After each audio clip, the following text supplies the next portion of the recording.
Well, the Prime Minister is under pressure from the United States to lift defence spending to 3.5% of GDP, with both Pete Hegseth and Sebastian Gorka urging him to do more to protect Australians. So far, Albanese has rejected these calls. Well, to discuss this and more, joining me now is Shadow Finance Minister James Paterson. Great to see you. And new introduction there. First time I've had you on the show in your new portfolio. So the Prime Minister is set to meet with President Trump at the G7 summit later this month. Is this going to be adequate for him to just fob off the President, saying that the defence spending at just under 2% as it is now is enough?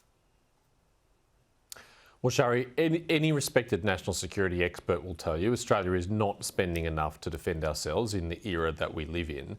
But what I thought was most remarkable about the Prime Minister's refusal to even entertain this idea of increasing defence spending is he said that it's a matter of sovereignty. We're going to underinvest in our national security and defence because we want to uphold our sovereignty. I mean, that's an extraordinary thing to say. It's like refusing to eat your vegetables because your parents told you to. You know that it's good for you, you know you should do it, but because your parents told you to do it, you're going to refuse to do it. And the Prime Minister's coming across as really childish here, and in an uncertain strategic environment we need grown-up leadership, and he needs to step up to the plate and deliver the defence spending that we all know we need. What level do you think it should be? Well, we took a commitment at the last election to get to 2.5% of GDP within 5 years and to get to 3% of GDP within 10 years. I'm very proud of that commitment that we took, which required a lot of heavy lifting and a lot of hard work. But it took seriously the advice of people like Kim Beazley, Sir Angus Houston, Mike Pizzullo, the Australian Strategic Policy Institute, and many of our other most eminent defence experts who tell us that because of China's rapid acquisition of military capability, we are living in an extremely precarious time that could turn south very quickly, and that right now we don't have the military capability to prevent that conflict from happening through deterrence, let alone respond to it should it happen. So really, the Prime Minister must move more quickly. He must address this, and we would provide bipartisan support for him to do so. Yeah, good point. The Coalition was in a mess this week over its position on the super tax. The Shadow Treasurer, Ted O'Brien, came out on Monday in favour of doing a deal with Labor. He was even on my program. He then changed his position today. James, are you now worried? And, you know, we all agree that the Coalition shouldn't be supporting higher taxes. But are you now worried that the final legislation will be worse because Labor's going to arrive at their position through a negotiation with the Greens? I'm very comfortable where we landed on this issue, Shari, because it goes to a core Liberal principle. As you say, the Liberal Party is the party of lower taxes, and we should never make Labor's task of raising taxes any easier, nor should we provide them with a fig leaf of economic responsibility by engaging in negotiations with them to raise taxes. The truth is that we can't stop Labor doing this because with their coalition partners in the Greens, they do have a majority in the Senate, but that won't stop us fighting it, and we're going to fight it as hard as we can. And we can only hope that sense prevails within the Labor Party and they realise the harm that they're going to do to our economy right now. When business investment is at record lows, the last thing our economy needs is a tax on investment, and that's effectively what Jim Chalmers is doing with this tax.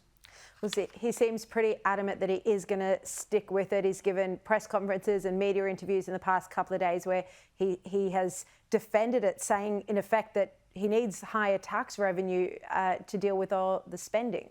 And another idea, of course, would be to cut spending, but of course the Albanese government's not going to do that. I want to turn to this story that's just broken this evening.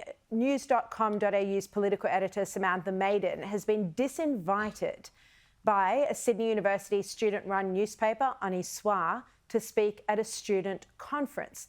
Now, Ani Soir wrote to her after initially inviting her, begging her to come. They then wrote to her and said, "We've received community concerns about your political coverage and reporting on the Palestinian genocide. As a left-wing newspaper, Ani Soir recognises that Israel is committing an ongoing genocide in Palestine, and we do not feel that our values align or that we can platform your work as a result." Now, James, Sam Maiden, as far as I'm aware, and I read most of her stories, she hasn't written anything about this issue at all. But that's beside the point. I mean, this is serious discrimination, isn't it? Because if they won't have Sam Maiden speak, they'd never have a Jew speak. Shara, you're right. It's absolutely bizarre that she's been deplatformed for something that she herself has no memory of having written about. But as you say, it doesn't matter, even if she'd been a prolific writer on Israel-Palestine issues, and even if she'd taken a stance that the paper disagreed with.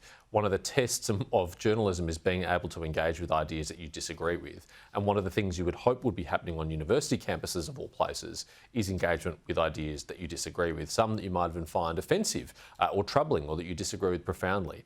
But of course, we know that in the modern school of journalism and on modern university campuses, that is increasingly rare. And what I want to do is actually pay tribute to David Marr here, who has himself decided to withdraw from the conference because of their decision to deplatform Sam Maiden. Now, David Marr is a man of the left, but he's from a generation of people on the left when they did support freedom of speech and who understands how critical and important that is to journalism.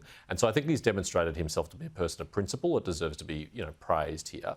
But really, these editors of the student newspaper should look themselves in the mirror and ask themselves, are they really fit to engage in the world of ideas? Are they really fit to graduate from university, to write big stories, to engage in the battle of ideas if they are so threatened by someone speaking at their conference who may theoretically, possibly have a different view to them on an issue?